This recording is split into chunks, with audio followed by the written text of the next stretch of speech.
10 இல்லையா? இந்த ஒன்று கொடுத்து 11 புரியுது. ஒரு கூட்டல் அடையாளம் காட்டுது. இது 1, இது சமன் அடையாளம், இது 10. அப்ப மேல சாம்பார் போடு. சாம்பார் என்ன போடு? சரியா? இந்த சாம்பார் ஒரு பக்கியில் உள்ள ஒவ்வொரு கூட்டுகள் எங்க இருக்கு? பிரியன் இவ்வாறு கூறினார். என்னால் ஒரு தீக்குச்சியை மட்டும் வேறு இடத்தில் வைத்தால் சாம்பாரை சரி செய்ய முடியும். ஒரு தீக்குச்சியை மட்டும் வேறு இடத்தில் வைத்தால் சாம்பாரை சரி செய்ய முடியும் என்றா அந்த கூட்டு சரி. இந்த தீக்குச்சியை பிடிச்சி கொண்டு போய் இந்த போட்டு பிரியனை சொல்றது, என்னால் ஒரு தீக்குச்சியை மட்டும் வைக்கணும். ஒரு தீக்குச்சியை மட்டும் வேறு இடத்தில் வைத்தால் சாம்பாடு சரி. அப்ப இங்கால இந்த தீக்குச்சியை தூக்கி கொண்டு போய் இங்கால வைக்க. இப்ப இது எக்ஸ்ட்ரா, அப்ப இது 10 இது 1 10 12 வரணும். சரியா இருக்கு கணக்கு? சரியா? ஒரு தீக்குச்சி தொட்டு அப்ப முதலாவது சரி. ரெண்டாவது பாருங்க.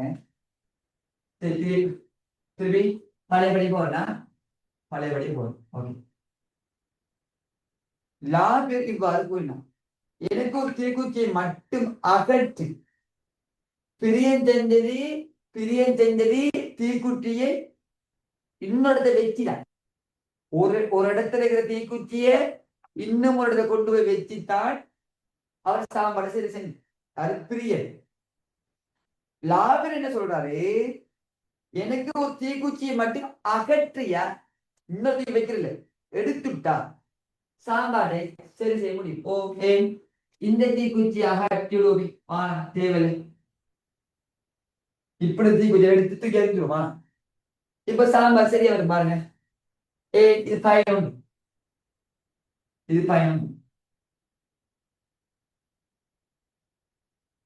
கழிக்கணும். ஒன்றை கழிக்கணும். கழித்த 10 சரியா? ஒரு 11 ஒன்றை கழிச்சுட்டா 11 ஒன்றை கழிச்சுட்டா நமக்கு 10 வரும். அப்ப ரெண்டாவது சரி. மூணாவது சரி. ஒவ்வொருத்தரும் பழையபடி முதல்ல யோசிக்கணும். மூணாவது பாவம். ஜனகன் இவ்வாறு கூறினார், எனக்கு ஒரு தீக்குச்சியாவது தொடாமல் தொடைய தேவையில்லை. தீக்குச்சி தொட தேவையில்லை. சாப்பாடு சரி செய்ய முடியுமா சொன்னார். எப்ப தொடாம சரி செய்யற என்றா சரி செய்ய முடியும். ஒரு தீக்குச்சியை கூட தொடாம நாம சாம்பாடு ஒண்ணுமில்ல. பிள்ளைகள் உங்களோட பேப்பர் அப்படியே மாற்றி பாரு.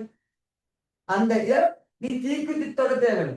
அந்த பேப்பர் அப்படியே தலைகீழ மாற்றி பாரு. தலைகீழ மாற்றி பார்த்தா உனக்கு இந்த தீக்குச்சி இந்த வகை தீக்கு பாரு. அப்படி டேர்ன் பண்ணி பாரு அந்த பேப்பர்.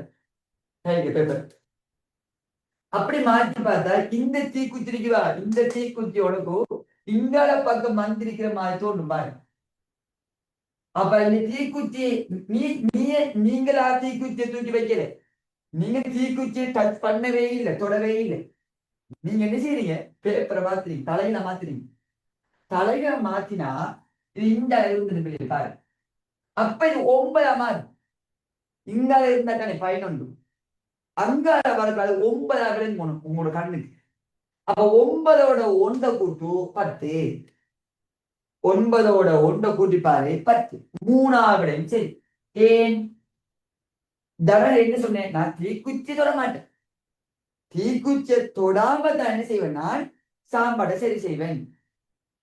அப்ப அவர் பேப்பர் திருப்பி அவ்வளவு தீக்குச்சியை டச் பண்ணல. அப்ப அந்த அடிப்படையில 4ஆம் விட வரும் எல்லாம் உண்மை.